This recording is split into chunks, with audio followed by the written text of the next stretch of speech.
Mohon maaf, saya menggunakan kalimat-kalimat yang agak sedikit lucu-lucu dan menggemaskan. Contohnya kuliah seru. Kalau kode Y ini adalah nama saya. 6 ini artinya semester. 01 ruang lah, atau tahap dasar. Kita masuk ke kedudukan statistika. Sebenarnya saya belum nulis banyak untuk kedudukan statistika. Ini nanti akan saya tambahkan. Tambahannya nanti berupa oral dari saya. Kemudian silakan saya share ini linknya. Saya ada pertanyaan inquiry. Kita akan coba bagaimana pembelajaran berbasis web ini dilakukan oleh kalian. Di postingan yang saya berikan di kolom chat, itu akan mengarahkan kalian ke postingan ini. Pertanyaannya tidak akan ada jawaban di sini. Jadi saya ingin kalian menjawab dalam waktu 5 menit. Sekurang-kurangnya adalah usahakan 50 kata. Pertanyaannya, jelaskan manfaat statistika bagi Anda sebagai calon guru. Tulis jawabannya di kolom komentar di sini. Sambil kalian menjawab, kita akan putar radio. Nah, kalau di zaman gua apa ya guys istilahnya ya? Yang pasti gua nggak main sih nenek sihir cabut. Nenek sihir, ada yang nenek sihir minta anak, lagu itu beda-beda. Iya, Gak iya, cabut iya. ubi juga. Nenek sihir minta anak, iya main gue. Ya itu kayak minta itu. anak. Kayak Oke, itu. the same game ya. Kayak gitu. Kalau gue tuh dulu jago banget main bekel. Jadi kalau sekarang nih ditantangin main bekel, kayak gue masih bisa sih. Apa Main tuh bekel bekel? sama lompat tali karet gelang. Kalau pas main bekel, yang diambilnya kerang atau logam? Dulu kita kebanyakan pakai logam. Kalau di Jakarta jarang pakai kerang. Kalau pakai kerang kan bisa dipakai buat main congklak juga. Kalau biasanya kalau bekel itu pasti pakai yang logam. Masa-masa ini apa? Nah, Jakarta coba kita ingat-ingat lagi. Mungkin kamu pernah juga ngalamin seperti zamannya aku, Ronald, Chef Renata juga main-mainan yang nggak pakai gadget, mainan tradisional yang so much fun sama teman-teman kita. Atau mainan yang kamu kangenin banget. Jak 101, teman terbaik setiap saat.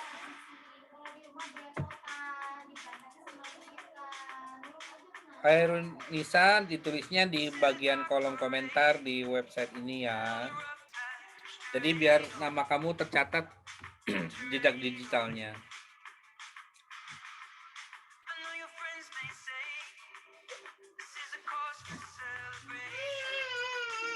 Pak, maaf, itu kan ada simpan nama, email, dan itu berarti di checklist ya Pak ya? Iya.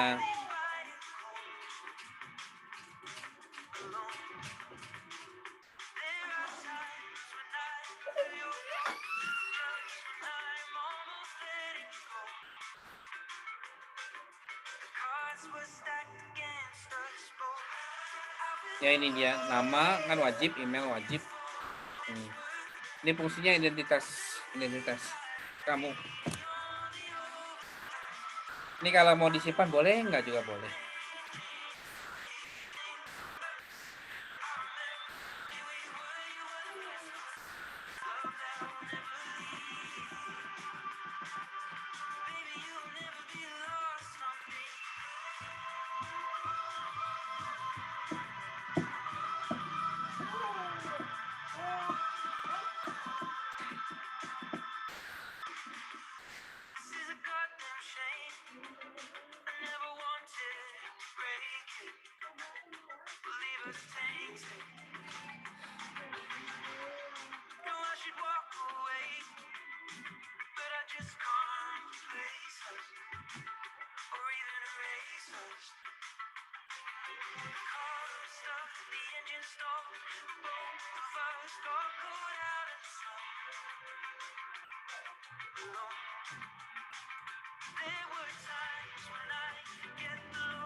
Jadi mohon maaf websitenya diisi. Nggak perlu. Nggak perlu. Kalau ada silakan, tapi kalau nggak ada nggak apa-apa. Ini fungsinya adalah kalau kita saling terintegrasi ya, antaranya kalau kamu sudah punya website atau belum.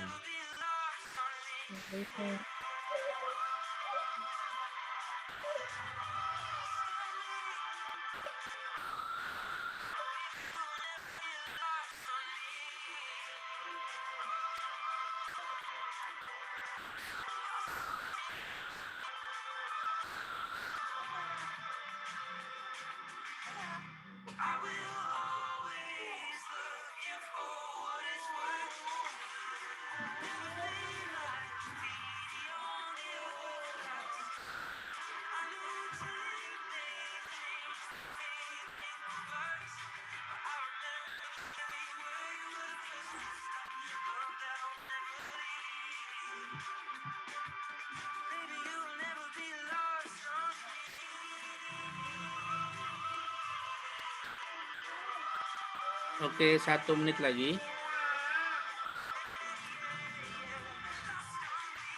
Oh, ternyata ada yang belum berhasil. Kesulitan masuk ke link.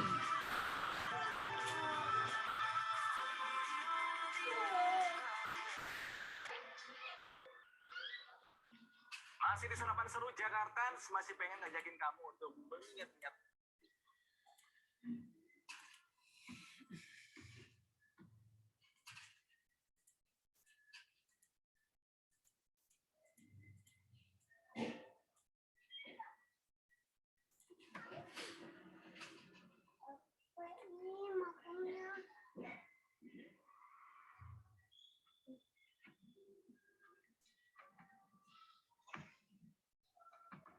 Sudah?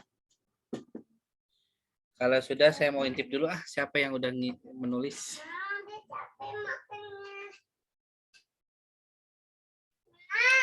Oke, ada 7 yang sudah berhasil menulis jawabannya. Kata Yasmin, manfaatnya dapat memudahkan guru untuk menghitung data-data siswa. Oke, menghitung data-data siswa. Untuk berbagai hal penting, seperti itu pendata untuk pengisian raport. Guru banget. Kata Yulinda Sari, memudahkan calon guru untuk membuat suatu informasi dengan data yang akurat sehingga informasi menjadi lebih jelas. Oke. Informasi lebih jelas. Audrey, kata Audrey, mengolah data pada kegiatan belajar mengajar yang telah dilakukan seperti nilai. Oke. Kata Siti Firdaus, mempermudah menganalisis dan mengolah data-data dalam sebuah penelitian. Karena guru tidak hanya mengajar, tetapi juga melakukan sebuah penelitian. Ya. Kata Uswatun Hasanah, kita bisa lebih mudah menggunakan statistika, juga saat skripsi menggunakan kuantitatif, sudah lebih mengerti cara penggunaan statistika. Oke. Bagi seorang, kata Aulia, bagi seorang guru sangat penting mengetahui perkembangan peserta didik, menganalisis data-data hasil belajar, peserta didik, dan lain sebagainya. Ada lagi nggak ya?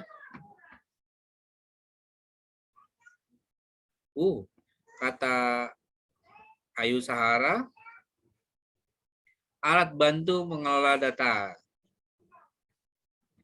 Kata Silvi, untuk proses penilaian, pengolahan data-data siswa yang lebih akurat. Kata Ismi, membuat proses mengajar lebih efisien dalam praktek nantinya. Kata Dianatul, bagaimana cara mengolah data, mencari data. Oke. Kata Iqbal, ada 3 ternyata. Membantu melaksanakan tugas selama kuliah, seperti pembuatan artikel. Oh gitu ya? Pandangan kita semakin luas, memiliki kemudahan dalam melakukan hal yang berhubungan dengan statistika. Oke. Dalam pelaksanaan tugas skripsi. Kemudian kata Mizan, Mengetahui bahwa statistika itu bagi murid dan juga kita bisa mendata. Ini apa ya? Menstatistik itu apa ya?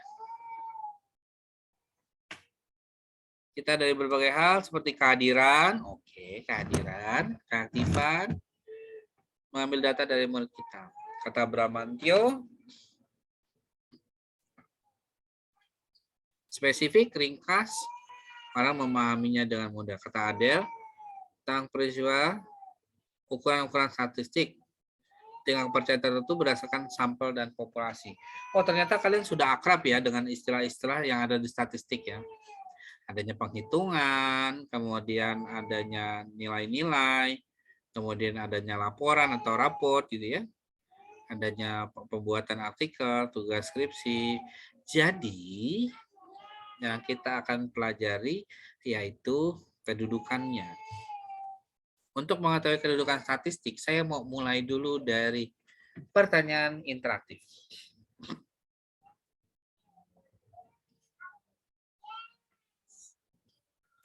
Apa nih? Bapak kok yang Suci nggak ada ya? Oke. Kita cari. Suci di mana, Suci? Suci di bawah yang itu, Pak, yang di paling bawah pokoknya. Oh, Nih kan ada tulisan kuliah seru. Terus Suci langsung komen, di situ pencet komennya. Siti Firdaus, Uswatun sana. Di mana sih? Kayaknya salah ya, Pak ya? Suci komen di mana, Suci? Kita lihat Suci komen di mana ya? Suci. Nggak ada Suci ini 5 komen teratas. Nggak ada. Suci komen di mana? Azra Octaviani, Indah. Yang baru ini kan Azra sama Indah ya? Nanti kan. Iya, Pak. Ayo, Suci komen di mana? Mencet yang kuliah seru kan ya, Pak ya? Kuliah seru. Y601 Statistika Pendidikan. Nah, di situ Suci mencet yang kayak ada tanda komen gitu. Terus Suci langsung diarahin ke paling bawah. Sama kayak yang lain. Masukin komen, nama, email. Udah gitu post komen. Tapi nggak ada.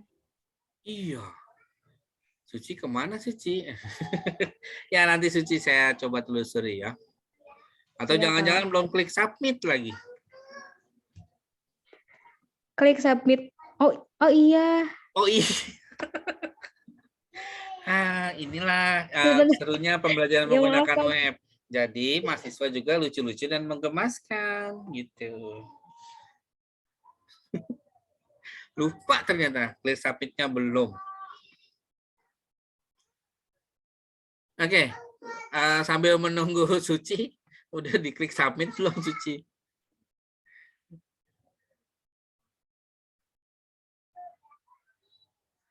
Oke gini, tadi jadi lupa saya tuh mau pelatihan interaktifnya apa.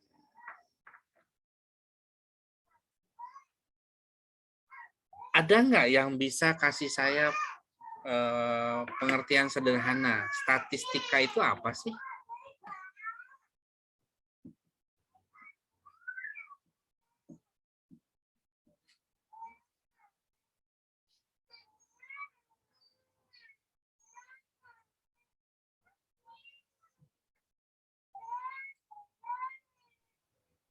Saya mau langsung aja ya.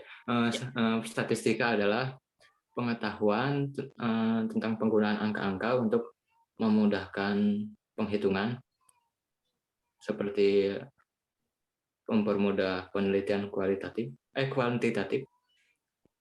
dan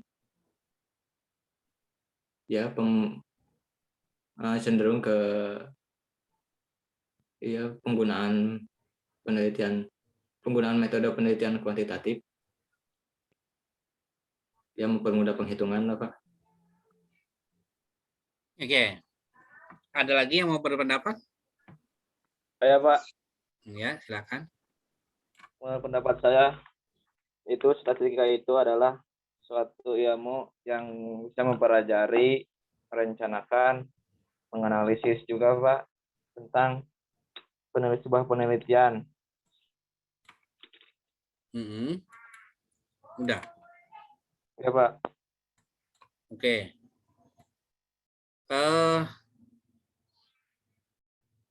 Statistik itu kaitannya dengan cara pengumpulan, lalu pengolahan, analisis, diakhiri dengan penafsiran. Nah, itu statistik. Ya, artinya ada proses dalam statistik yang dimulai dari 4 hal. Pengumpulan, pengolahan, analisis, lalu penafsiran. Nah, terkadang kalau dalam penelitian kuantitatif, itu rata-rata mereka sampai analisis saja. Terus dikasihnya penafsiran sederhana. Nah, ketika ditafsirkan, itu boleh ditambahkan deskripsi-deskripsi untuk mempertajam apa sih yang sedang ditafsirkan berdasarkan hal-hal yang telah diuji dari tahapan pengolahan, tahapan analisis. Itu seperti itu. Itu statistik. Sehingga peran statistik ini, nah, dia ada di bagian sarana analisis. Kalau mengolah itu kan tindakan kamu ke lapangan. Pengumpulan data. Pengumpulan data itu tindakan kamu ke lapangan. Kemudian dari data di lapangan, kamu olah. Kamu pindahkan, terjemahkan menjadi angka-angka. Nah, seperti yang tadi Iqbal, bahwasanya kata kuncinya ada pada angka-angka. Bukan begitu ya, Bal ya? Gitu. Nah, otomatis nantinya ini angka-angka yang diolah itu dianalisis berdasarkan sejumlah uji. Ada uji prasyarat analisis data, kemudian uji hipotesis. Setelah uji hipotesis, barulah diinterpretasi. Dan bisa ditarik kesimpulan atas fenomena yang terjadi. Jadi, saya sedikit menambahkan dengan yang sudah kalian komentar, yang kalian tulis di kolom komentar, bahwasanya bukan hanya untuk sekedar nilai, tapi fenomena yang terjadi di dalam kehidupan pendidikan ya. Kayak tadi disebut, ada yang menyebutkan punya siapa ya, Mizan kalau nggak salah ya, ada kehadiran gitu ya. Nah, itu ada frekuensi. Frekuensi itulah diubah menjadi data. Ada juga mungkin perilaku. Ya, sikap seseorang itu juga bisa diubah menjadi angka. Ya, mengajar di kelas itu berarti ada fenomena gerak, ada fenomena perilaku guru dan perilaku murid.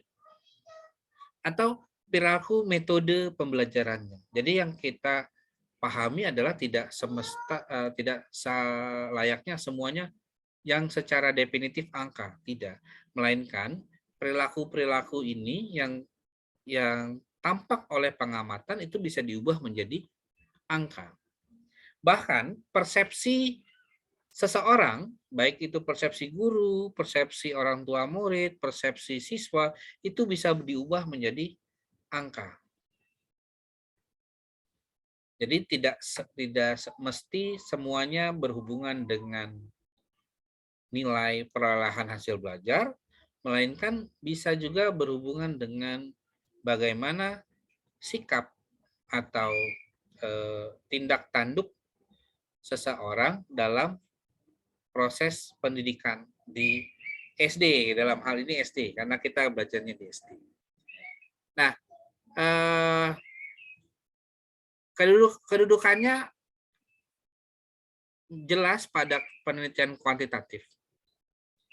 adanya model, ada rumus hipotesa, kemudian ada pengembangan alat, kemudian alat di sini alat penelitian ya atau instrumen ya, instrumen penelitian, kemudian menyusun desain, lalu penentuan sampel dari sebuah populasi, itu juga bisa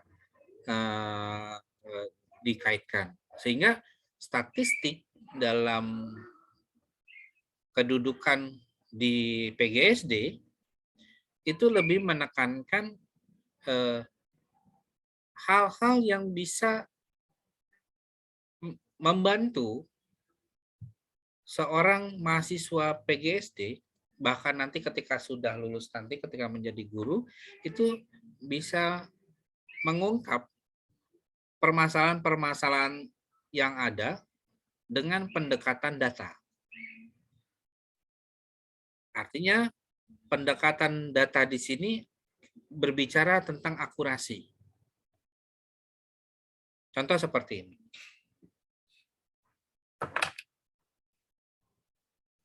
Apakah Anda bisa menentukan anak itu pintar?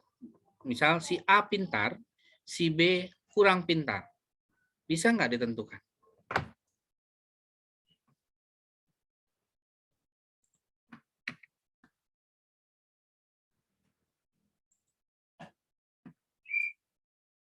Bisakah Anda menentukan mana siswa yang pintar, mana siswa yang kurang pintar?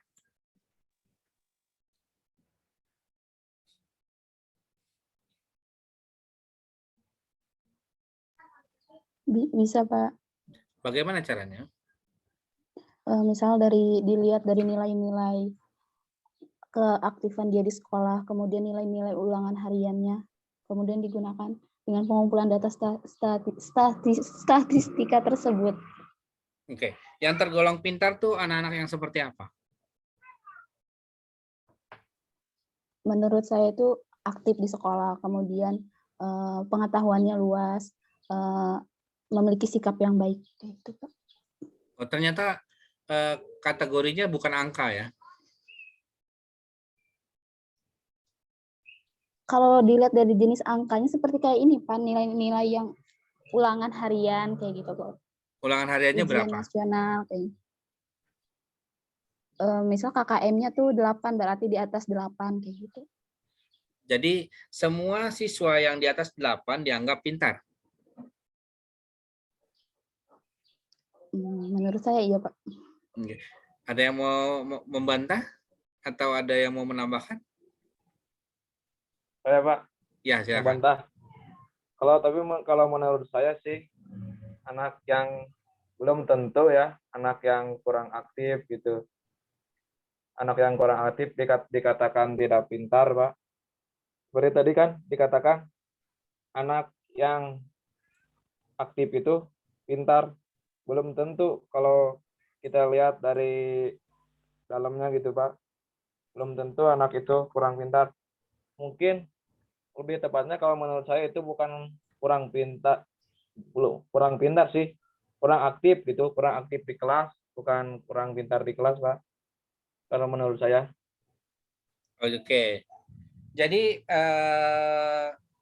untuk membedakan antara pintar dan kurang aktif ya, pintar dan kurang aktif. Iya. Apa itu variabel yang tepat atau penyebut yang tepat? Kan contoh ya, setuju, maka kelompoknya ada yang tidak setuju, ada yang kurang setuju, ada yang sangat setuju. Nah, itu berarti kan linear kan? Ya. Nah, sementara kalau pintar gimana? Masa tiba-tiba pintar terus tiba-tiba jadi aktif dan kurang aktif gitu? Ada yang anak aktif, ada yang anak kurang aktif gitu, Pak. Ada yang anaknya aktif, ada yang anaknya cukup aktif, dan ada anaknya yang kurang aktif. Oh, jadi ini beda ini ya, beda penyebut ya. Kan padahal tadi saya bagaimana membedakan yang pintar dengan yang kurang pintar. Kalau anak yang pintar ada anak yang pintar, ada yang anak cukup pintar, dan ada anak yang belum, maksudnya kurang pintar. Oke, oke, kembali fokus kepada pertanyaan. Menentukan yang kurang pintar itu dengan angka seperti apa?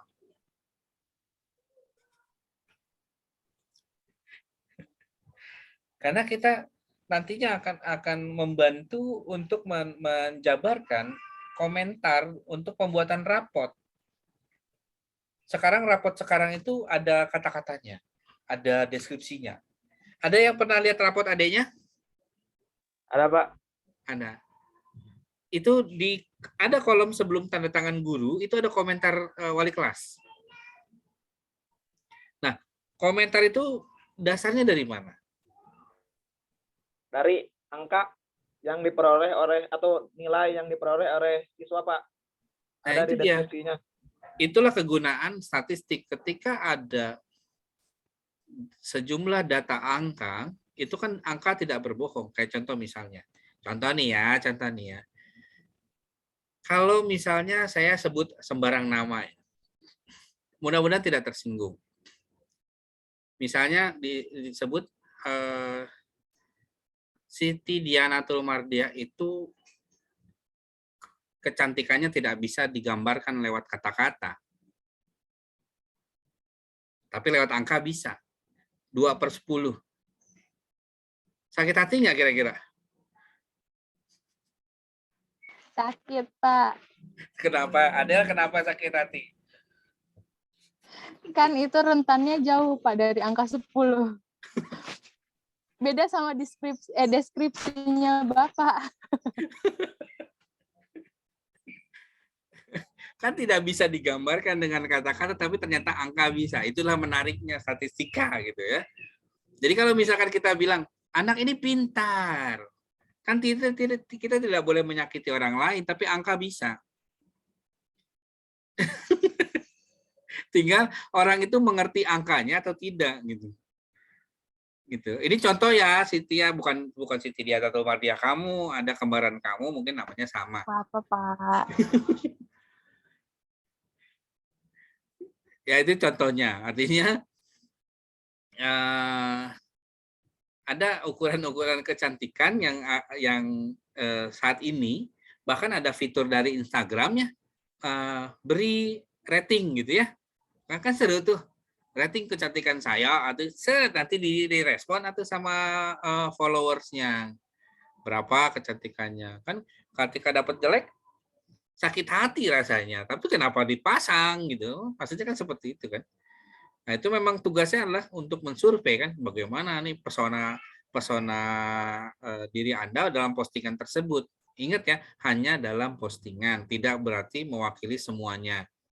Ini kadang-kadang kita baper gitu. Maksudnya ini kan cuma postingan, enggak, itu mau semualah gitu.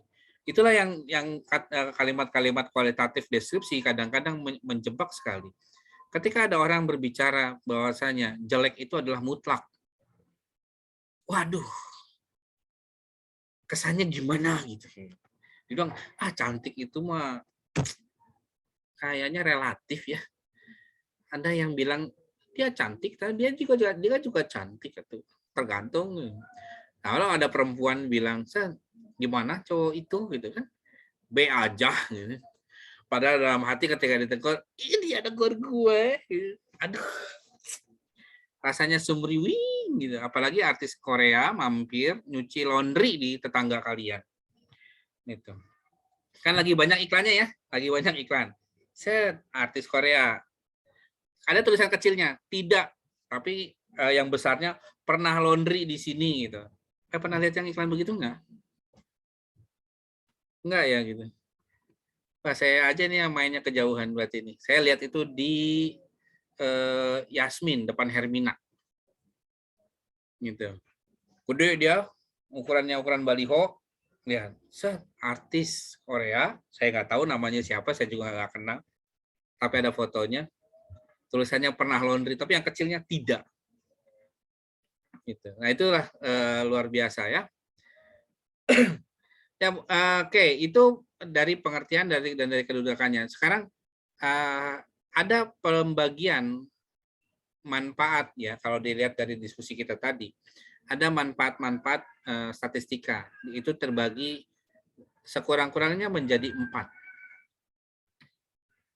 Apa itu?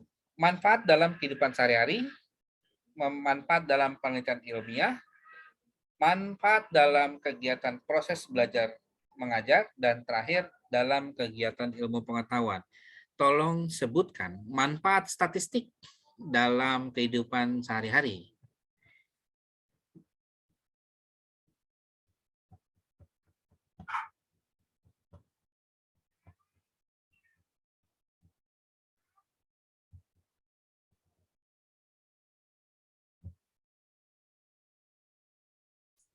Ayo, pernah lihat statistik di dalam kehidupan sehari-hari nggak?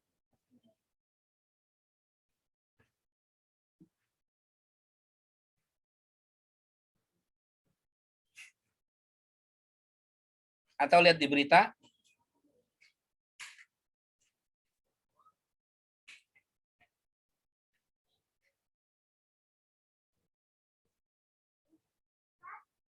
Belum tahu? Kalau kita rajin gitu dan malasnya seseorang itu bisa disaksikan, Pak.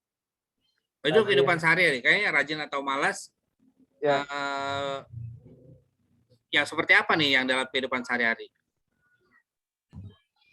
Kalau laba sama rugi itu bisa, Pak?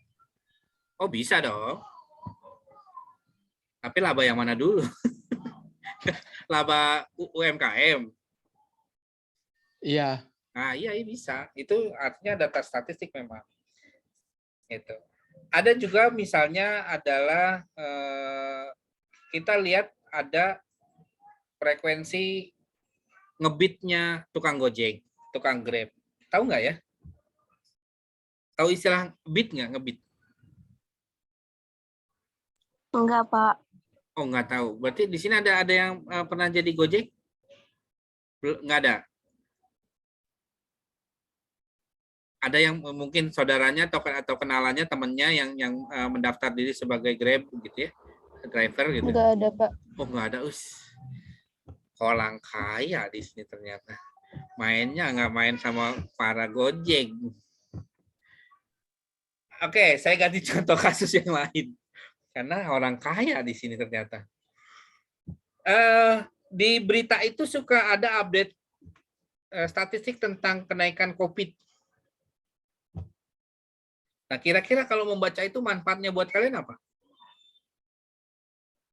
Jadi kita tahu, Pak, COVID itu menurun apa tinggi gitu angkanya, Pak. Setiap harinya, setiap minggunya gitu, Pak. Itu kalau menurut saya. Kalau menurun kenapa? Kalau meninggi kenapa? Kalau menurun jadi kita itu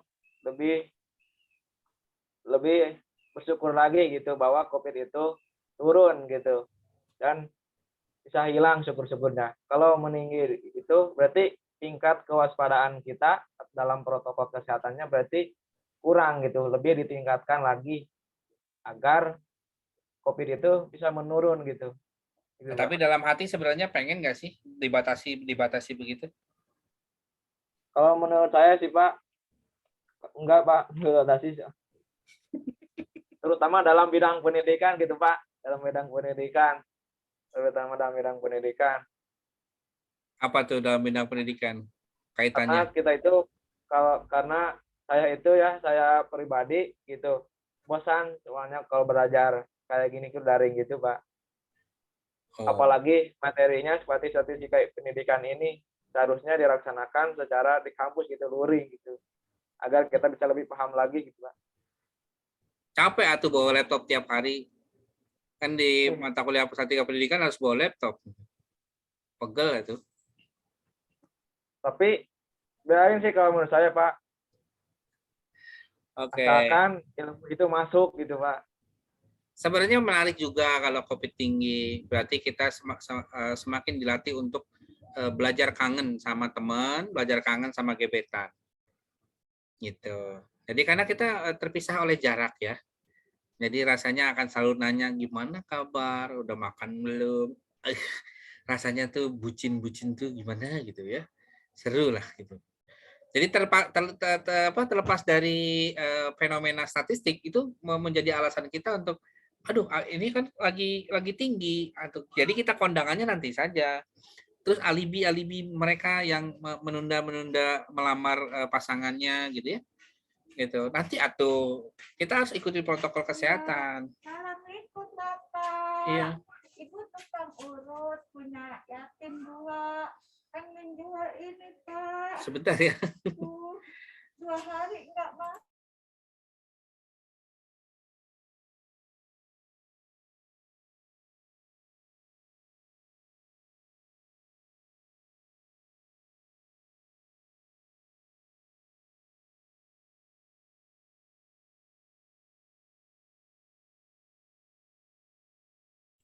Tunggu sebentar, saya mau ini dulu.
Ya. Enggak lama-lama.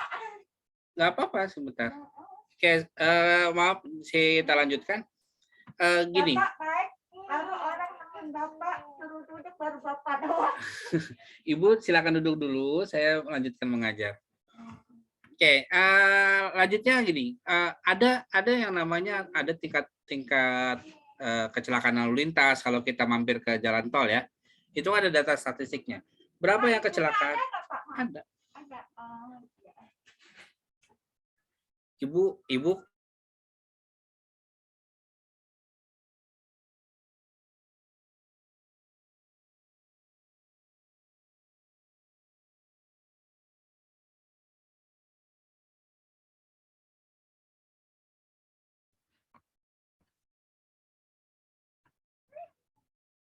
Oke.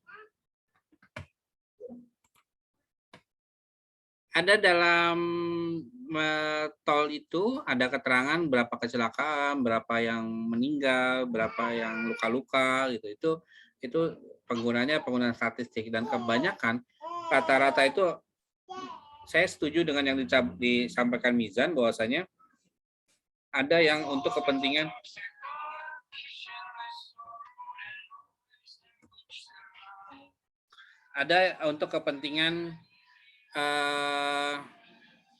kewaspadaan atau tindakan yang dapat diterjemahkan untuk kebutuhan berikutnya.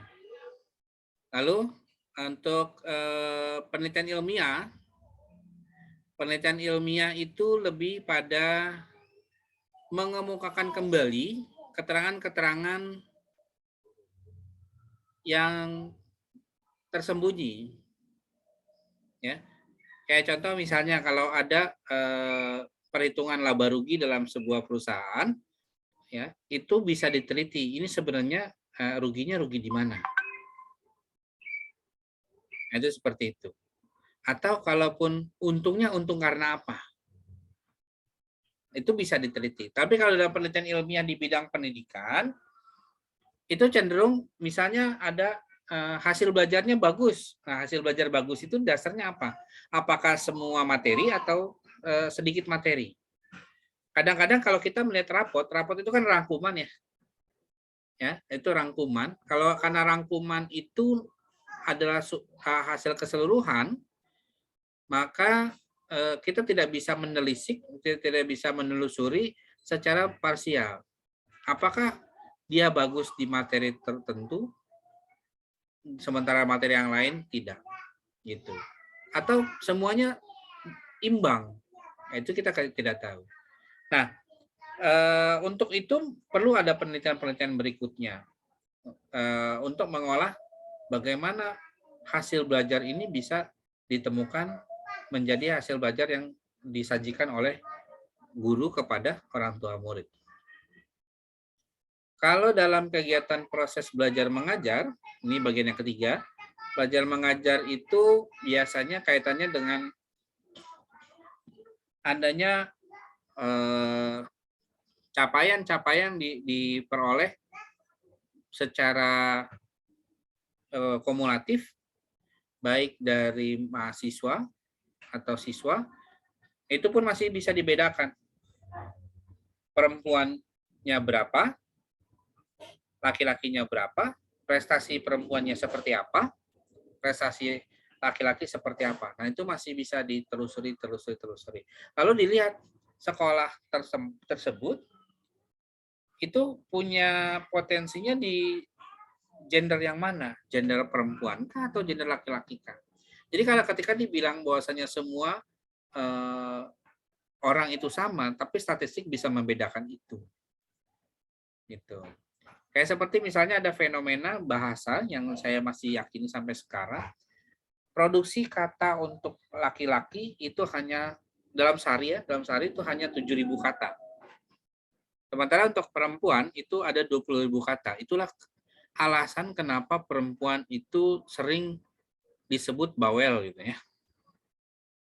Tapi kalau ada perempuan yang bilang, enggak juga Pak, saya nggak banyak ngomong. Yang disebut bawel bukanlah semata-mata produksi kata dalam berbicara. Ada juga orang yang memproduksi kata lewat tulisan, lewat update status. Nah, itu seperti itu. Jadi memproduksi kata di sini 20.000 oleh perempuan itu dia akan mengolahnya dari dan dengan berbagai sumber. Coba aja dicek berapa sosial media yang seorang perempuan itu miliki di handphonenya. Itulah yang nantinya, benar nggak sih ini 20.000 atau enggak? Ada juga perempuan yang hobinya menulis novel, menulis cerpen.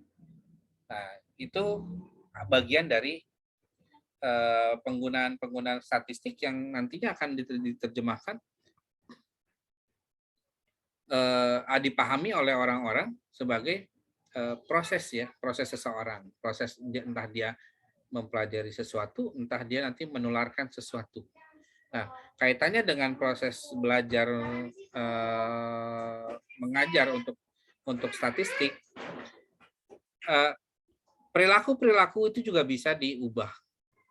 Perilaku yang tadi saya sempat sebutkan bahwasanya sikap kemandirian belajar, misal disiplin belajar, kebiasaan belajar, itu masih bisa diubah, dijadikan data statistik. Dan statistik tersebut akan menggambarkan tingkat atau kelas disiplin belajar di satu kelas atau satu sekolah atau satu wilayah. Nah, untuk kegiatan ilmu pengetahuan itu sendiri seperti apa? Memang ini kegiatan ilmu pengetahuan itu merangkum secara keseluruhan ya.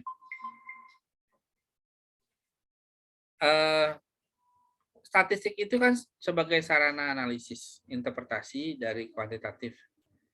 Nah, ilmu pengetahuan di sini adalah banyaknya sebaran angka yang nantinya bisa memberikan kemajuan di bidang pengetahuan.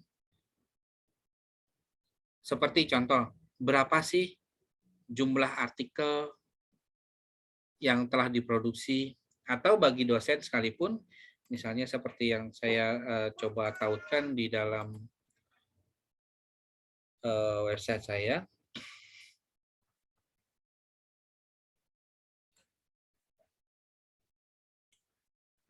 Nah, ini adalah dampak tulisan yang telah saya buat sejak tahun 2020. Jadi, orang banyak mengutip sejauh ini di tahun 2021 sebanyak 42 orang atas semua tulisan saya. Sehingga totalnya ada 62 dengan H-index atau nilai dampaknya sebesar 5. Jadi semakin tinggi ini dampak, H-index itu dampak, ya, dampak artikel ini, dampak tulisan ilmiah yang pernah saya terbitkan. Di semua para peneliti yang telah menerbitkan, tentunya juga kamu sudah didorong untuk membuat artikel ilmiah, tentunya nanti akan didorong untuk memiliki Google Scholar. Kalau saya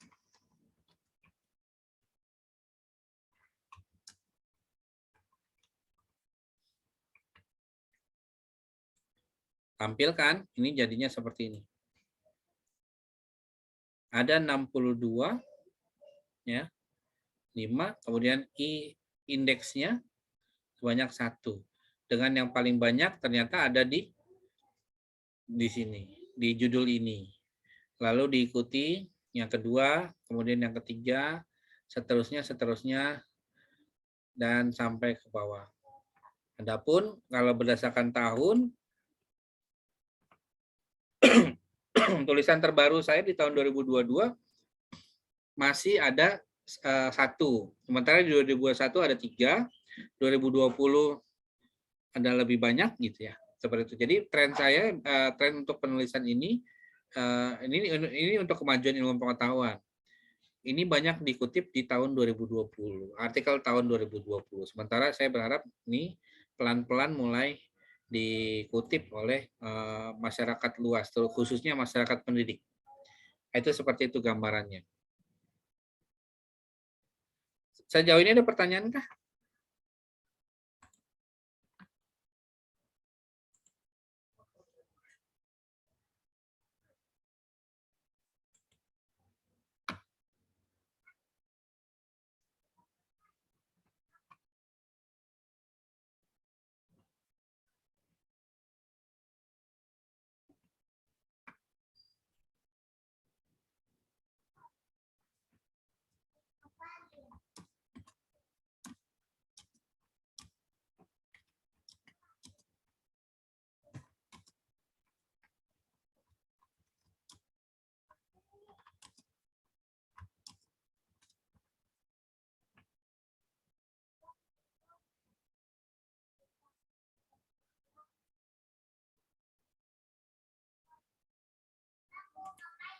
Ada pertanyaan?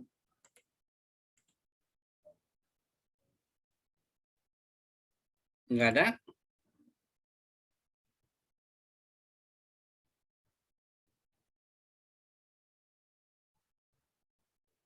Pak. Gimana? Tadi kan di dalam rapot itu kan ada deskripsinya ya Pak, deskripsinya baik yang baik gitu maupun yang kurang gitu. Ada A, B sampai C gitu ya. Bagaimana cara kita sebagai calon seorang guru itu kan belum tahu ya menentukan deskripsi ini ya. Ini harusnya dapat A gitu. Ini harusnya dapat B gitu Pak. Dan deskripsi apa yang kurang gitu di dalam kelas tersebut.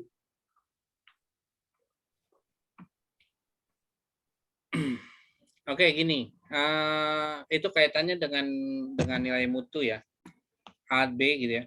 Pertama itu dulu mungkin, bagaimana menerjemahkan akhirnya mendapat rentang A, B, C, D, dan E. Kemudian dalam rapot nilai A, B, C, D, E itu diterjemahkannya sebagai kompetensi apa saja. Itu kali mungkin.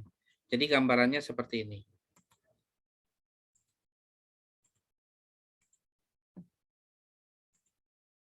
Untuk mata kuliah ini saja,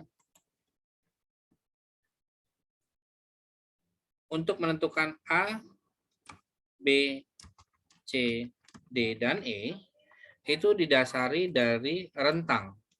Rentang A itu yaitu 80 hingga 100. Untuk yang B, itu 70 hingga 79. Untuk yang C, 60 hingga 69. D, 55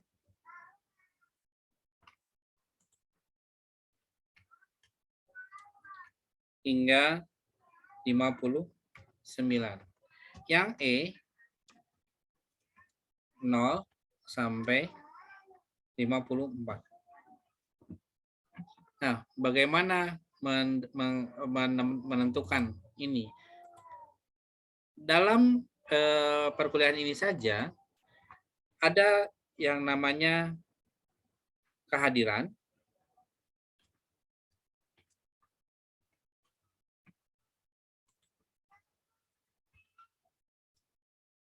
lalu ada interaksi, kemudian ini dihargai sebanyak 10%.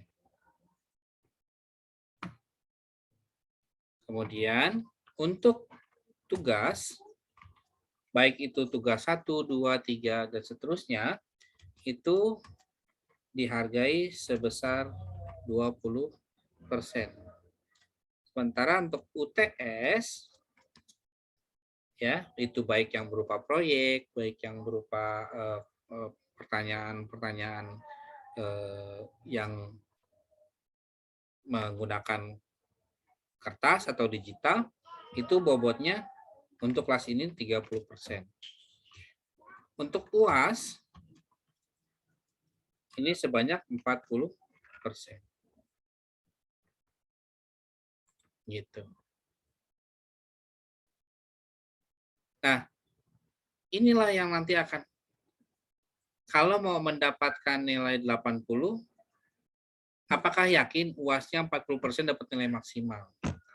Kalau misalkan kita terjemahkan, taruhlah UAS kamu dapatnya nilainya taruhlah 90, 40% dikali 90. Berapa poinnya?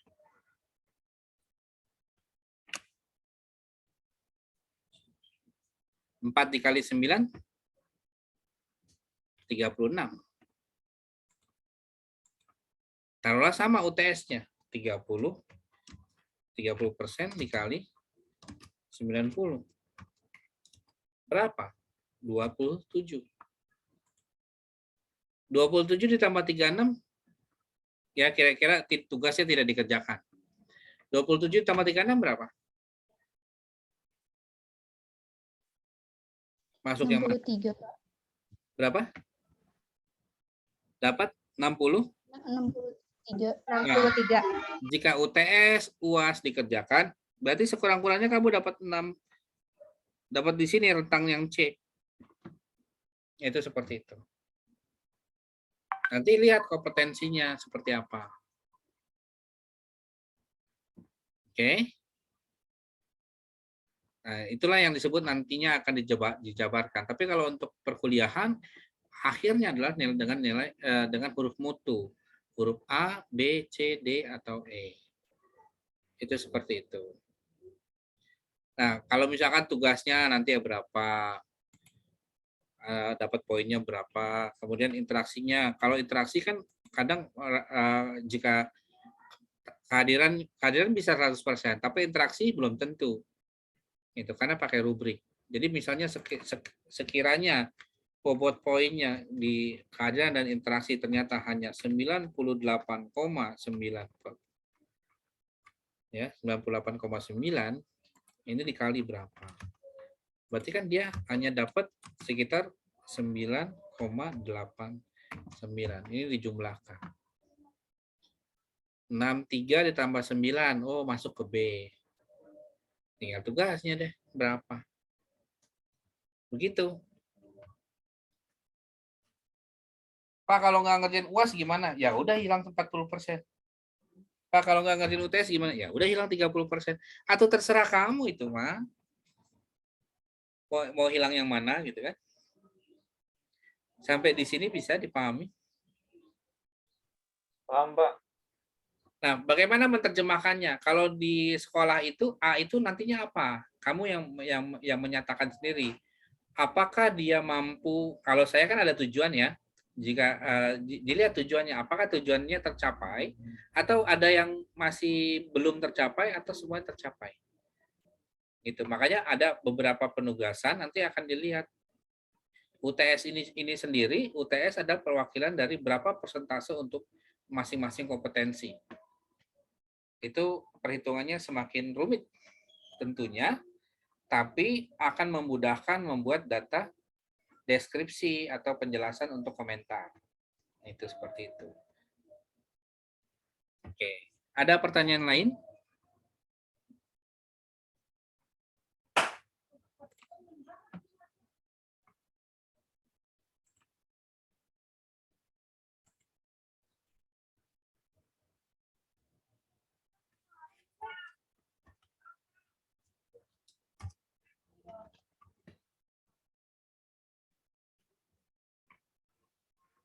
Ada pertanyaan lain?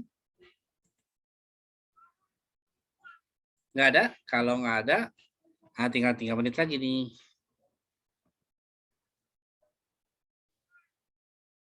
Oke. Kalau nggak ada, berarti kita akan ketemu lagi di pekan depan. Nanti informasi apa yang di laman yang tadi, laman yang 3 hal seputar kedudukan statistika, itu 3 halnya itu belum saya masukkan. Itu nanti saya akan update secara bertahap, pelan-pelan. Jadi kalau mau nanti ada informasi yang terlewat, kalian bisa membaca secara mandiri. Itu saja. Ya. Pekan depan kita akan bertemu untuk nanti mengenai link apakah link Zoom-nya, semua linknya saya tidak akan informasikan lagi melalui ketua kelas, tapi linknya akan ada update-annya di website yang website mata kuliahnya. Jadi saya tulis di chat-nya.